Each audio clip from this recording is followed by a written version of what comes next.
주님께서 여러분과 함께 루카가 전한 거룩한 복음입니다.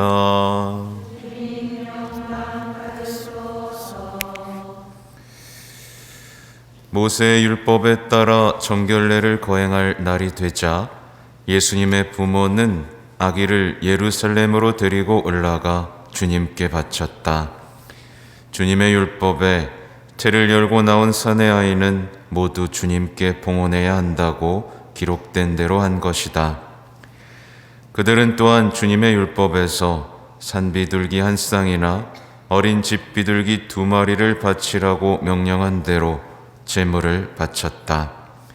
그런데 예루살렘에 시메온이라는 사람이 있었다.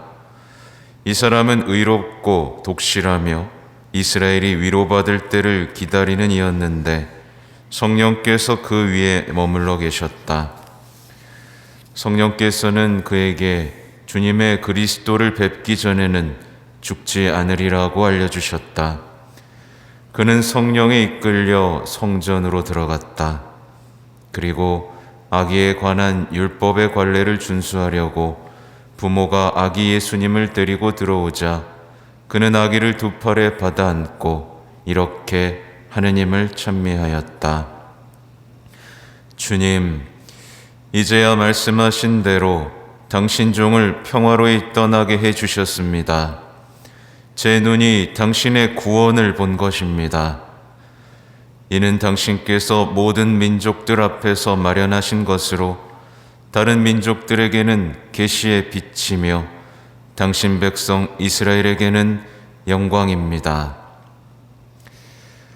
아기의 아버지와 어머니는 아기를 두고 하는 이 말에 놀라워하였다.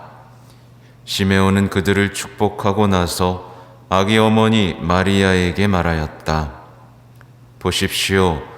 이 아기는 이스라엘에서 많은 사람을 쓰러지게도 하고 일어나게도 하며 또 반대를 받는 표징이 되도록 정해졌습니다. 그리하여 당신의 영혼이 칼에 꿰찔리는 가운데 많은 사람의 마음속 생각이 드러날 것입니다.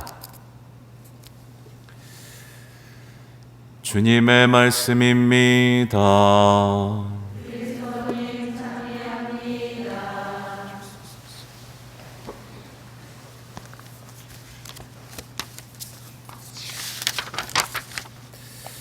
참 예수님, 네, 오늘 일독서도 놓칠 수 없고 복음 말씀도 귀한 말씀이죠. 먼저 복음을 좀 보면요, 이 예루살렘에 시메온이라는 사람이 있었다라는 말이 눈에 띄죠. 이 사람은 의롭고 독실하며 이스라엘이 위로받을 때를 기다리는 이였는데 성령께서 그 위에 머물러 계셨다라고 이렇게 나오죠. 말하자면 한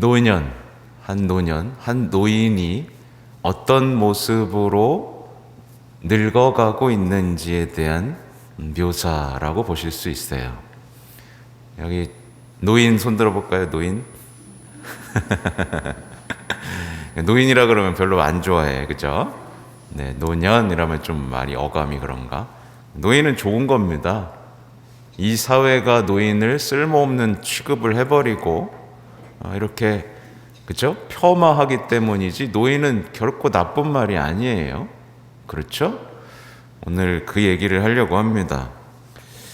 노년은요, 누구나 공감할 표현인데 인생을 완성하는 시기입니다. 맞죠? 그죠? 인생을 완성하고 마무리하는 아름다운 시기입니다. 누구도 부인할 수 없어요. 이제 두려울 게 없습니다. 두려움 없이 사랑을 증거할 수 있는 시기고 온 세상에 주님의 축복을 전하고 남기면서 삶을 마무리하는 시기죠. 그렇죠? 눈과 귀는 어두워집니다. 네, 저도 40 넘어가니까 눈이 좀 어두워지는 것 같아요. 눈과 귀는 어두워지고 아픈 곳도 많아지지만 어때요? 하느님을 향한 영적인 감각은 예리하게 살아나는 시기입니다. 예리하게 살아나야 돼요. 왜냐하면 그분을 볼 날이 얼마 안 남았으니까. 하나님에 대한 감각이 예리하게 살아나야 됩니다. 죽음을 두려워하기보다는 뭘 해야 돼요? 부활을 꿈꿔야 되는 시기고요. 부활을 준비해야 되는 시기고, 오늘 복음에 나온 것처럼 성령 안에 머물면서 성령이 시키는 대로 하면서 그 기다림, 구원에 대한 기다림, 주님이 주시는 평화 속에서 살아갈 수 있는 시기입니다. 그리고 오늘 복음에 나오는 건 이제 죽음을 준비하면서 누구에게 축복을 줘요? 아기와 아기를 키우는 가정에게 축복을 주는 겁니다. 그러니까 아이들이야말로 세상의 축복임을 세상에 증언하고 세상에서 이제 물러나는 시기죠. 그러니까 시메온은 바로 그런 노년의 아름다움을 지금 보여주고 있는 겁니다. 그러니까 노인이라면 오늘 안 나오지만 안나, 그죠? 시메온과 안나의 모습으로 늙어가기를 꿈꿔야겠죠. 제가 몇 번 말씀드린 적이 있는데 교황님은 노년에 대한 교리를 하셨어요. 그리고 실제로 지금 노년이시죠? 이제 86, 7 되셨고 이제 무릎 통증 때문에 휠체어 타고 다니십니다. 휠체어 타고 다니시고 부축을 받아야만 걸으시죠. 그러면서도 성탄 메시지 남겨주시고 축복하시고 또 여정도 계속 하고 계세요. 방문하는 것도 게을리하지 않고 있습니다. 노년이 어떤 모습인지 여러분에게 보여주시는 거예요. 증거하고 계신 겁니다. 그게 노년인 거예요. 노년의 가치는 그렇습니다. 그래서 교황님이 이런 말씀을 하셨어요. 오직 영적인 노년만이 겸손하고 눈부신 증거를 할 수 있습니다. 그들은 모든 사람을 위한 모범이 되고 권위 있는 어른이 됩니다. 그래서 이 부분이 굉장히 인상적인데 영혼의 감수성을 함양해온 노년은 세대 간의 온갖 시기, 온갖 원한, 온갖 비난을 소멸시킵니다. 그러니까 지금 이 세대 간의 갈등이 얼마나 많습니까? 그렇죠? 한 나라가 통일을 해야 되는데 나라 안에서도 갈라지고 가족 안에서도 갈라지고 그렇죠? 노란하고 있는 겁니다. 악마에게. 악마가 지금 분열시키는 거예요. 우리는 그리스도 사랑의 극단주의자가 돼야 되는데 이념주의자가 됐잖아요. 그죠? 그죠? 다들 정치적인 생각으로 다들 갈라져 있습니다. 사랑의 극단주의자가 돼야 되는데 이념주의자. 이념주의자는 누구나 이념주의자는요. 바오로 사도의 예를 들면 누군가를 죽여요. 누군가를 죽이려고 하는 사람은 이념주의자입니다. 누가 사라졌으면 원하는 사람들은. 그렇죠? 그걸 바오로 사도가 분명히 보여주고 회심에 대해서 말하죠. 아무튼 이걸 다 읽어드리면 좋은데 말하자면 노인은 이 세대 간의 갈등을 넘어서 화합을 이룰 수 있는 어떻게 보면 이 시대의 해법을 갖고 있는 세대라고 볼 수 있어요. 여러분이 해법입니다. 젊은이들은 못해요. 뜨겁거든요. 자기가 다 맞다라고 생각하더군요. 인생을 많이 안 살아봤거든요. 근데 여러분 살아봤잖아요. 이것도 해보고 저것도 해보고 뭐가 틀렸는지 알잖아요. 무엇이 가장 가치 있는지 이제 알잖아요. 그렇죠? 그래서 이 자리에 있는 거 아닙니까? 그리스도께서 가장 가치 있다라는 것, 빛, 진리를 증언해야 된다는 걸 알기 때문에 이 자리에 있는 거 아니겠어요? 그래서 노년은 반드시 영적으로, 정신적으로 성숙해야 되고 내 뒷세대에게 희망을 줄 수 있어야 됩니다. 그렇게 성숙해 나가야겠죠. 아무튼 오늘 이 시메온은요, 성령에 이끌려서 성전에 들어가고 이제 아기 예수님을 두 팔에 안는 영광을 누리고 이렇게 노래합니다. 이 끝기도 때 항상 하는 기도예요. 수도자 성직자들이 주님, 이제야 말씀하신 대로 당신 종을 평화로이 떠나게 해주셨습니다. 네, 제 눈이 당신의 구원을 본 것입니다. 바로 이 아기를 보고 했던 노래입니다. 당신이 당신의 구원을 본 것입니다. 이는 당신께서 모든 민족들 앞에 마련하신 것으로 다른 민족들에게는 계시의 빛이며 당신 백성 이스라엘에게는 영광입니다 라고 노래를 하죠. 시메온은요, 처음 봤어요, 이 아기를. 근데 알아보죠. 처음 봤습니다. 뭐 써있지도 않았어요. 근데 이게 이 아기가 그토록 기다리던 하느님이심을 알아봅니다. 영적인 감수성이 있었던 거고 성령 안에 머물렀기 때문에 가능했던 일이겠죠. 그러니까 아주 평범한 상황에서 하느님의 오심을 발견하는 영적인 깨어있음, 그 안에서 이 성가정을 축복할 수 있는 하느님의 도구가 됩니다. 놀랍죠? 어떻게 성가정을 축복할 수 있는 영광이 노인에게 주어지고 있다. 그러니까 노년의 역할이 드러나죠. 가정을 축복하는 겁니다. 네. 아기 예수님을 두 팔에 받아 안고 하느님을 찬미하는 시메온의 얼굴을 한번 떠올려 보세요. 눈 감고 한번 떠올려 보십시오. 네. 그 아기를 품에 안고 하느님을 찬미하는 시메온의 눈빛, 표정, 떠올려 보십시오. 그게 여러분의 얼굴이 되어야 됩니다. 이제 절 보셔요. 그러니까 성숙한 그리스도인이 어떤 모습으로 늙어가야 되는지가 이 시메온의 얼굴에서 드러나죠. 아무튼 시메온은 자신의 신앙을 증거하고 아기를 축복하고 가정을 축복하면서 기쁘게 삶을 떠나갈 준비를 하고 있습니다. 아무튼 노인이 된다는 것은 다시 한번 말씀드리지만 돌봄의 대상이 되는 거예요. 돌봄의 대상이 되는 겁니다. 그러나 돌봄의 대상이 된들 노년은 아름답습니다. 시들지 않아요. 시들지 않는 아름다움, 영적인 깨어있음, 그리고 누구도 접하지 못한 지혜를 가진 것이 노인이죠. 여러분의 노년이 그렇게 되기를 바라고 여러분이 공동체, 또 가정, 사회에 평화를 전하는 분들이 되시면 좋겠어요. 네. 일부 노년처럼 막 그죠?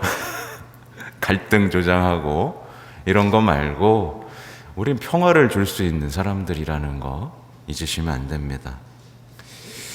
근데 이제 마지막에 이제 시메온은 이 아기 어머니 마리아 성모님께 아주 중요한 예언을 하죠. 보십시오, 이 아기는 이스라엘에서 많은 사람을 쓰러지게도 하고 일어나게도 하며 또 반대를 받는 표징이 되도록 정해졌습니다. 그리하여 당신의 영혼이 칼에 꿰찔리는 가운데 많은 사람의 마음속 생각이 드러날 것입니다. 네. 그래서 보면 이제 7고, 그죠? 성모님의 7가지 고통을 기억하는 기도도 있죠. 실제로 예루살렘 주님 무덤 성당에 가보면 성모님이 7개의 칼에 이렇게 찔려 있는 모습을 볼 수 있어요. 우리는 이제 이걸 보면서 우리 신앙에 대해서 진지하게 생각할 수 있어야 됩니다. 사람들은요, 신앙을 왜 가져요? 신앙을 왜 가져요? 평일미사 왜 나오셨어요? 사람들은요, 내가 조금 더 내 삶의 기쁨을 더하기 위한 감미료로서 신앙을 생각합니다. 그래도 성당 나가면 뭐 노래도 부르고 뭐 사람도 있고, 친구도 있고, 뭐 밥도 주고, 뭐 이런 식으로 내 삶의 기쁨을 더하기 위한 조미료로 생각합니다. 신앙을요. 여러분도 그러세요? 그럼 땡. 다 틀렸어요. 신앙은 삶의 기쁨을 주기 위한 조미료가 아닙니다. 그렇죠? 그리고 또 어떤 사람들은 삶의 고통을 덜어내기 위한 방법으로 신앙을 선택합니다. 아, 힘들어 죽겠다. 내 고통, 내 힘듦 덜어내고 싶다. 라고 옵니다. 그러니까 여기 와서도 자꾸 다른 거에 기웃기웃거리는 거예요. 저 방법대로 살면 삶의 고통이 없다고? 그래서 스님 말씀 듣고 뭐 심리학 치료 받고 왔다 갔다 하는 겁니다. 종교는 이렇게 축소될 수 있는 게 아니에요. 그렇죠? 우리 신앙은요. 여기 나오는 것처럼 우리가 신앙 안에서 예수님에 대한 사랑이 커지면 커질수록 우리는 반드시 어떤 어려움과 아픔을 겪을 수밖에 없습니다. 왜냐하면 예수님은 반대받는 표징이니까요. 내가 사랑하는 예수님에 대한 사랑이 깊어질수록 그 사랑하는 분이 반대받는 표징이 된다는 건 내가 신앙이 깊어지고 사랑이 깊어질수록 난 아파진다는 얘기예요. 맞죠? 그래서 예수님을 가장 사랑하셨던 성모님이 바로 그 아픔을 겪으신 겁니다. 칼에 꿰찔리는 아픔을 겪으신 거예요. 가장 믿음이 강하고 예수님을 가장 사랑했던 성모님이 아픔을 겪었다면 우리의 믿음이 성모님을 닮아가면 닮아갈수록 똑같이 아프고 고통스러운 겁니다. 그게 신앙이에요. 그래서 우리의 아픔, 여러분 아픈 거 많잖아요. 육체적인 거 말고 정신적인 것들. 근데 그 아픔이 성모님의 아픔을 닮아가고 있는지 돌아봐야 됩니다. 만약에 우리의 아픔이 성모님을 닮아가고 있으면 우리의 신앙은 지금 깊어지고 사랑이 커지고 있는 거예요. 예수님에 대한 사랑이. 예수 성심, 성모 성심과 하나가 되어가는 겁니다. 이게 신앙이 깊어지는 거예요. 그렇죠? 또 우리의 봉헌이 예수님과 닮아가고 있는지도 보셔야 됩니다. 우리는요, 누군가를 반대하는 사람이 아닙니다. 우리가 만약에 우리의 봉헌과 우리의 신앙이 성모님 예수님을 닮아간다면 우리는 어떻게 돼요? 우리 역시 반대받는 표징이 되는 겁니다. 그러니까 신앙의 본질이 여기 다 드러나 있어요. 단순히 기쁨을 더하고 고통을 없애는 게 신앙이라고 생각하는 사람들이 지금 다 떨어져 나가는 겁니다. 희생할 생각도, 고통을 봉헌할 생각도 없는 거예요. 성당에 오면 딱 저 십자가, 세상을 구원하신, 죽음으로 구원하신 예수님이 있는데도 불구하고 저렇게 선명하게 드러난 예수님 앞에서 자꾸 도망가는 겁니다. 이 예수님도 마찬가지고요. 그렇죠? 그러니까 우리는, 우리의 신앙은 성모님을 닮아가고 있는지, 나는 예수님과 닮은 반대받는 표징이 되어가고 있는지, 시메온의 아름다움은 닮아가고 있는지, 여러 가지로 오늘 묵상해 볼 것들이 많죠. 마지막으로 일독서는 짧게만 보면 이미 너무나 당연한 얘기인데, 너무나 당연하고 확실한 얘기들인데 사람들은 그냥 지나치는 것들이 많아요. 사람들은 나 예수님 알아요 라고 하면서 계명은 안 지킵니다. 계명을 되게 우습게 여기죠. 그러면 뭐라고요? 거짓말쟁이고 진리가 없습니다. 성당에 나오면서 왜 지켜야 돼? 안 지켜도 되는 거 아니야? 라고 하는 사람들 많죠. 그렇죠? 네. 뭐라고요? 거짓말쟁이고 진리가 없습니다. 우리가 예수님을 사랑하면요, 계명도 사랑해야 된다고 분명히 말씀을 드려요. 예수님에 대한 사랑이 커지는 사람은 당연히 계명에 대한 사랑이 커집니다. 계명을 주신 분이니까요. 그리고 뒤에 보면 제가 계속 반복드리지만 빛 속에 있다면서 자기 형제를 미워하는 사람은 아직 어둠 속에 있는 자입니다. 이 성전 앞에 와 있으면서, 이 십자가 앞에 서 있으면서 남에 대한 증오와 분노를 키워가는 사람은 뭐라고요? 어둠 속에 있는 자입니다. 어둠 속에 살아가면서 자기가 어디로 가는지 모릅니다. 어둠이 그의 눈을 멀게 하였기 때문입니다. 분명히 나오죠. 근데 반대로 자기 형제를 사랑하는 사람은 빛 속에 머무르고 그에게는 걸림돌이 없습니다. 덜컥덜컥. 예. 우리의 가슴이 왜 멍들어요? 자꾸 우리가 어둠 속에 있다는 겁니다. 그러니까 빛이신 분이 세상에 오셨어요. 그러니 빛 속에 머무셔야 돼요. 내 안에 어떤 어둠도 들어오는 걸 허락하지 마세요. 빛으로, 진리로, 사랑으로, 말씀으로. 그렇죠? 네. 우리 마음에 단 하나의 증오나 분노나 미움도 들어서지 못하도록 하는 성탄식이 되시기 바랍니다. 아멘.